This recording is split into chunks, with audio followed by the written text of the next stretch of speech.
Yes, we believe in Nigeria indeed. Sometimes we say on this program that maybe that song should become our anthem.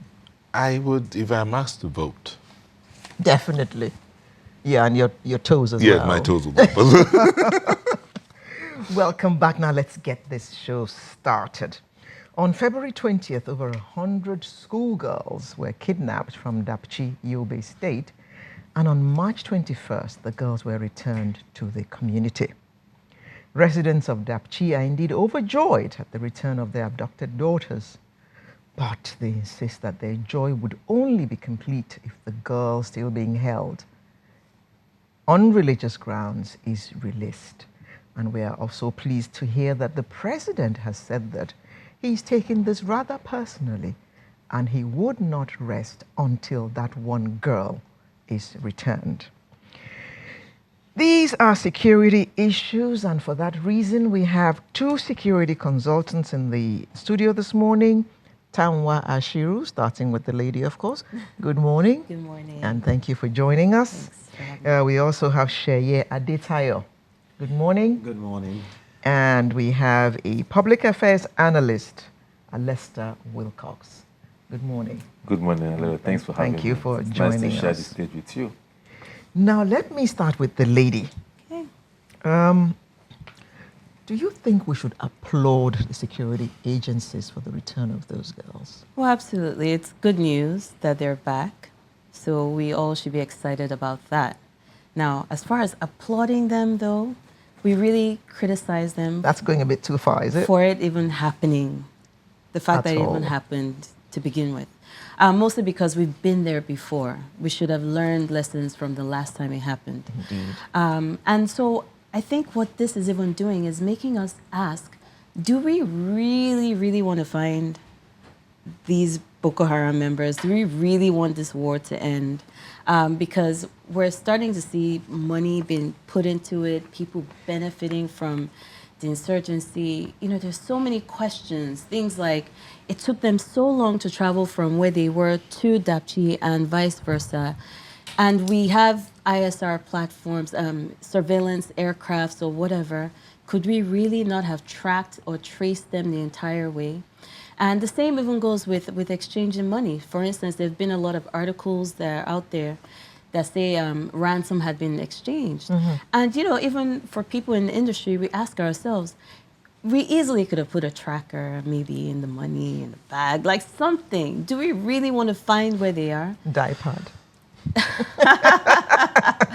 Well, I mean, so it's just, you know, the questions abound in that area because we're just seeing a lot of opportunities where we could have actually focused on finding who these Boko Haram members are, taking out the leadership of the insurgency and so on. But that's not really happening right now. Now, Shaya, something struck me when the video came on social media, you know, with the girls. I noticed that the girls came back with luggage. And that led people to actually surmise that the whole thing was contrived. Well, Girls were kidnapped with nothing, and they return with luggage. I think there's a kind of a mix-up somewhere around there. A picture actually came out before, initially, and which we later discovered that it was an old picture. And the real one came. I think so many unanswered questions as relating to events leading to their kidnapping, event leading to their return, and how the whole thing went, and governments, you know, speaking few days before the return, giving precise period, and saying that within the next 2 weeks. I think some things, the government really needs to sit down and ask themselves some questions. Are really doing more damage than, you know, solving this problem with the way they handle things. Some things are Or maybe with better. their utterances? Yeah, some things are better kept so as to not to create some kind of, you know, misgivings within the people to doubt government sincerity. And I'll give you an example of what, you see, even if you are negotiating the return, I, for one, would doubt the, you know, the sincerity or the truthfulness in the kidnapping if you have to agree that Boko Haram should return the girls to Dapchi. Because for you asking them to return the girls to Dapchi will create a lot of doubt in people.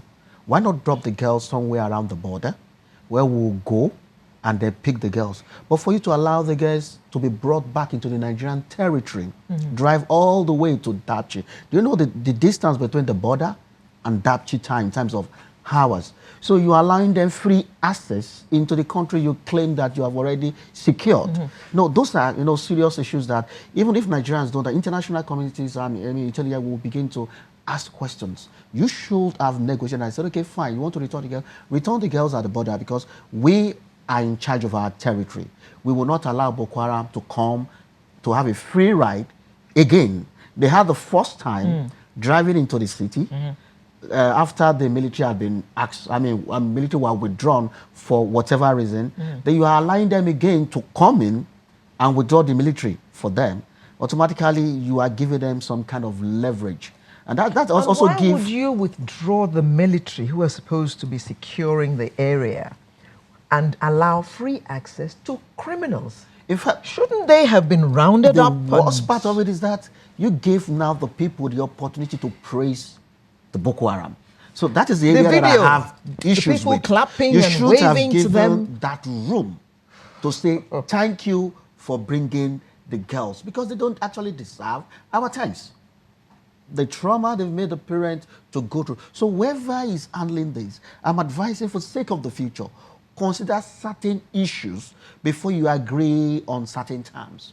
So as to allow the citizen to have that confidence in government's ability to say we are in charge. Sorry, go ahead. Lester, you're a parent. So put yourself in the place of those parents.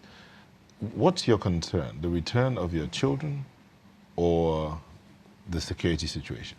Thank you very much. I'm enjoying the two security experts. I'm not a security expert, but I have common sense. And I know the books and the reality are worlds apart. I know what I studied. I'm a child accountant. I know what I studied in the books, but I tell you, all my practice, I have not drawn a ledger before.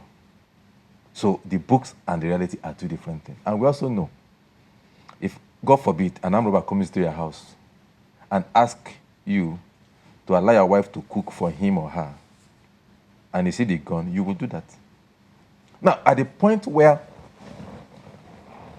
these men are holding 109 innocent children, women, female children, very vulnerable. I don't know from any security perspective how much choices you have. I don't know how many choices. Sincerely, if I'm in the position of the president, I don't have more choices than to dance to their tune, to whatever tunes that would bring those girls out. It has happened in the past. It has happened world over. The Israelis, as tough as they are, allowed, relaxed everything to get the dead body of an Israeli soldier. So some of these conjectures and bookwork and criticism, I don't know where it's coming from. I still do not know. And I was very, very, I listened to what the SSS chief said at that occasion. As part of the conditions, certain routes were opened and designated. And when you're negotiating in such a circumstance, and of which, number one, there was public pressure. And I get very worried as to the sensibility of we Nigerians. I get very worried. When this incident happened, these are the same people that were calling the president all kinds of names, accusing the administration. Nobody talked about conspiracy theory. A governor, a respected governor, was the first to carry a placard and said, bring back our Dapchi girls. They called this government all kinds of names, called the president all kinds of names, called the administration all kinds of names. Nobody talked about conspiracy. Even when I was on a program asking for camp, I was attacked and said, no, I'm defending the incompetent government. The moment there was a success, that we should have jubilated. Let's leave our political differences. We now rein in security theories, conspiracy theories, how money change hands. I beg your pardon. I think we are getting it very, very wrong as a nation. Just hold that thought. We need to take a quick break now. We'll be back to continue this very important discussion indeed.